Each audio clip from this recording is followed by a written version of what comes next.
Dragon priests were once the loyal servants of dragons centuries ago. The most faithful dragon priests were granted high-ranking positions and immense power.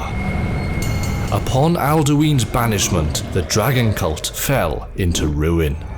Now 13 prominent dragon priests remain and take the form of undead liches. Each presents an obstacle in the Dragonborn's path. However, there is much more to the dragon priest stories than you may know. Greetings, wizards! I'm your host, and today we're going to take a look into the evil past and sinister backstories of dragon priests. Let's begin. Hevnoraak.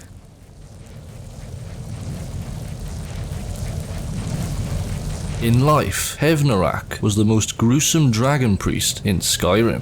He practiced a form of mind-controlling magic, and using his power, he managed to build an army of unresisting servants, which he tortured relentlessly. The fear he inspired alone was enough to keep his disciples in line. But with the name Brutality, Hevnoraak really did live up to his savage and cruel ways. His sadistic nature, which can be observed throughout Thu'um, was a result of his own obsession, his resurrection. Hevnoraak's mad fixation on revitalization led him to drain all the blood in his body before expiring. His blood was stored in 3 opaque vessels within Thu'um. He would then reuse his extracted blood to transfer the power back into himself, making him an extremely powerful lich. Nonetheless, despite his master plan, one ancient Nord, Valdar, caught on to his strategy, and in an effort to stop him, bound them both to Thu'um.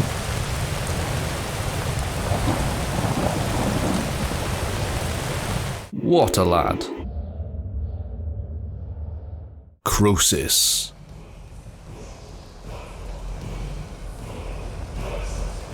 Perched atop a snowy mountain, wielding a powerful fireball staff and ice magic, Krosis is one of the few dragon priests without a definitive story. Nevertheless, there is much speculation regarding his past. Krosis translates to sorrow, an unusual title for such a status, and he is entombed at SharePoint in the middle of absolutely nowhere. No lavish stone crypt, and no undead army. He occupies a simple iron tomb with only a dragon for protection. These elements have led many to believe that Krosis failed his masters in one way or another. His mask supports a popular theory that he was once an accomplished thief. Presumably, he stole an important item from the dragon cult and was banished for his misdeeds. What do you think happened to Krosis? Share your own theories in the comment section below. I'd love to hear them. Morokei.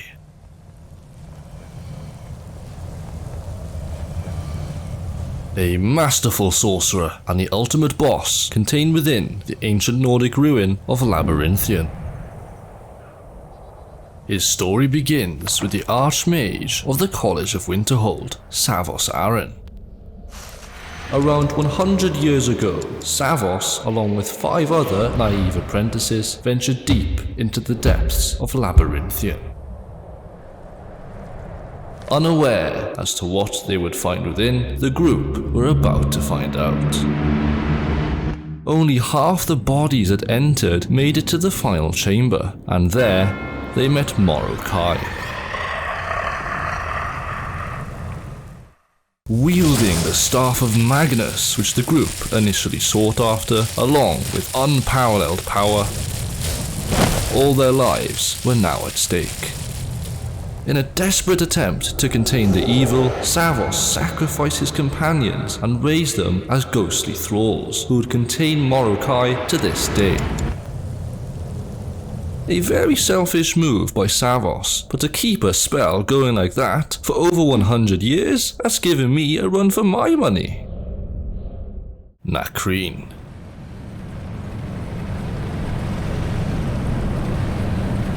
The most trusted out of all dragon priests is Nahkriin. Inhabiting the ancient Nordic temple of Skuldafn, Nahkriin was given the ultimate role, gatekeeper to Sovngarde. The staff he bears opens the portal to the afterlife, and given his critical role in Alduin's plot, he adopts the title Vengeance.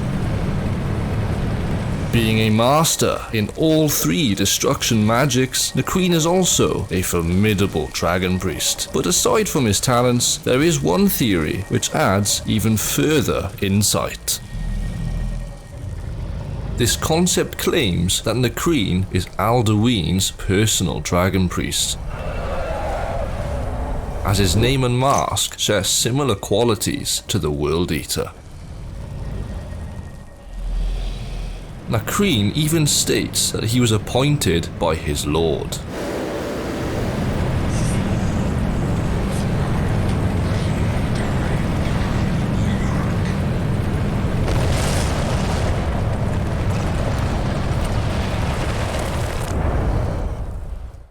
It seems a fitting theory. Let me know your thoughts down below. Otar the Mad. A corrupted dragon priest whose name does not translate in the dragon tongue. Otar the Mad already depicts his malevolent demeanor with accuracy. Before becoming a dragon priest, Otar was an outstanding warrior and a compassionate ruler over the city of Rangvald. But this soon changed. His mind, due to unknown forces, slowly corrupted and drove him to insanity.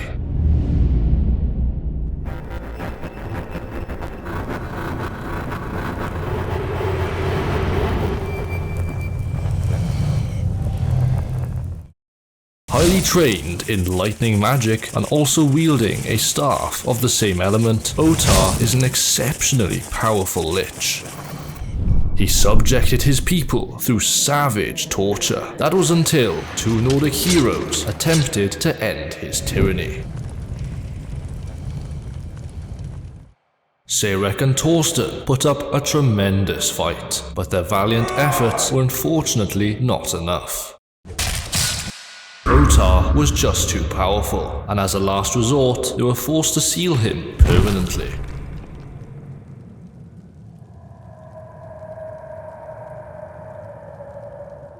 Rahgot.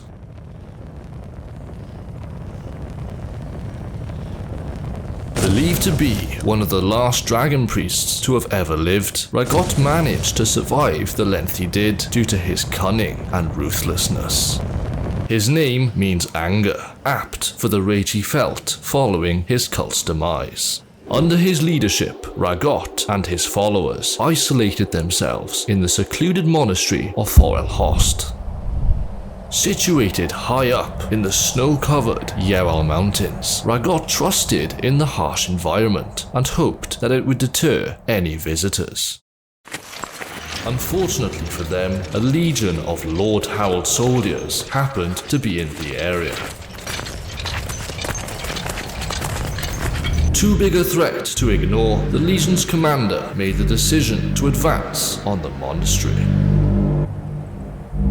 The siege ensued over several weeks, and once the main gate was breached, the cultists were forced to retreat inside. In an attempt to dissuade the Legion's advances and save himself, Rahgot devised a killer plan for his cult to commit mass suicide. Rahgot's plan succeeded, but at what cost? Vokun.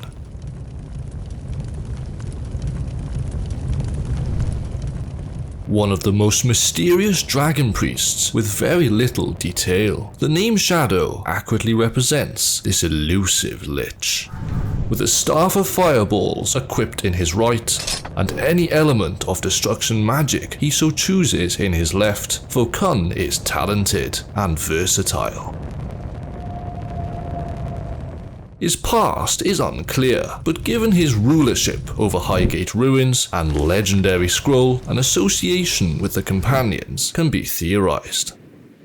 The scroll he holds is of Ysgramor's bloodline, an item that is unlikely to fall into the wrong hands, meaning that Vokun himself was quite possibly a member of the companions. What are your thoughts? Leave them in the comments. Volsung.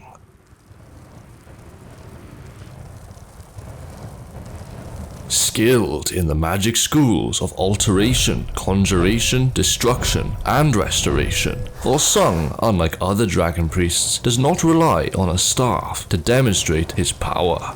Despite the secrecy of his background, his name and mask share a likeness with a Norse king. The Norse king named Volsung was the great-grandson of Odin that voyaged across the sea. Horror also possesses great power, and his mask provides the wearer with water breathing, increased carry weight, and fortified speech. Qualities one would need when out at sea.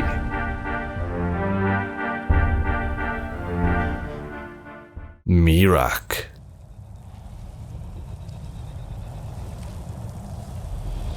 Not only is Miraak a renowned dragon priest, he is also the first Dragonborn.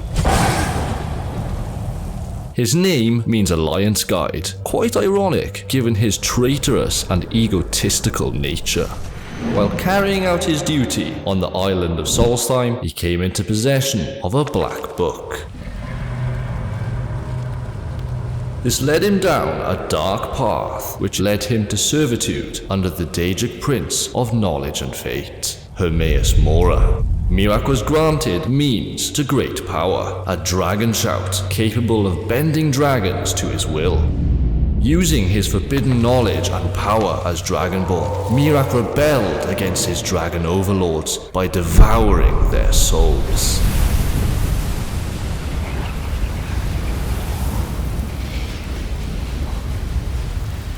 Despite his immense power, Miraak fell at the hands of Vahlok the Jailor.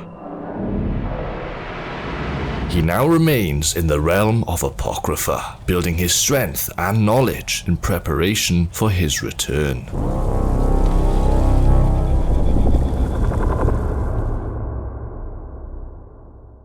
Vahlok the Jailor. Unlike any other dragon priest, Vahlok was a wise and just ruler, and surprisingly, he is the only high-ranking dragon priest to not possess a mask nor a staff. Though he may lack the equipment, he certainly makes up for it in raw talent.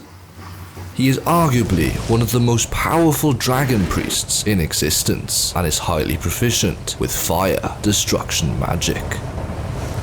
Vahlok's name means guardian, further emphasizing his role as Miraak's keeper, for it was he who single-handedly defeated Miraak and quelled his rebellion. For his service, he was rewarded, named ruler of Solstheim, but in contrast to his brethren, he ruled graciously. Vahlok's rule brought prosperity and peace to Solstheim, making him the only priest to be remembered fondly. Ahzidal.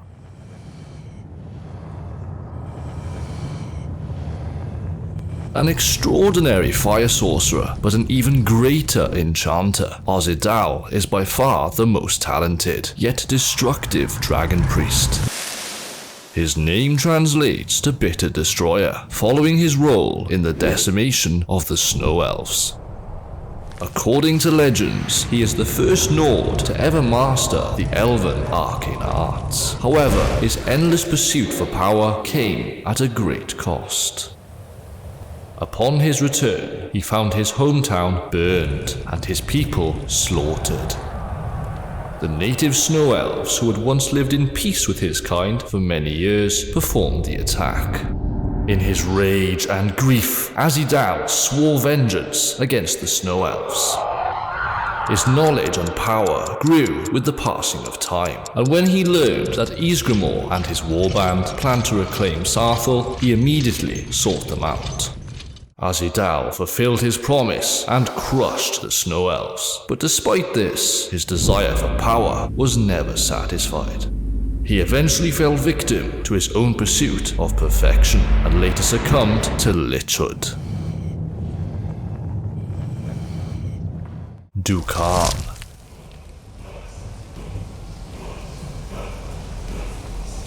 A perplexing name given to a dragon priest with such an illustrious crypt. Dishonor, when confronted, opts for no staff and instead relies on his powerful frost magic.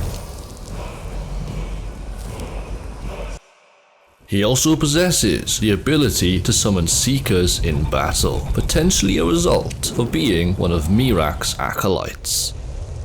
Betraying the dragon cult alone is traitorous, but a theory claims that Dukaan deceived another. The Devour-Kind definition of his name may suggest that Dukaan betrayed the goddess, Kain. In his earlier life, he may have been a devoted follower of the goddess, but once he learned of the dragon's power, he left his patron to attain a higher position. Even as a dragon priest, he presumably betrayed the dragons for Hermaeus Mora's promises of knowledge and power. Zahkriisos.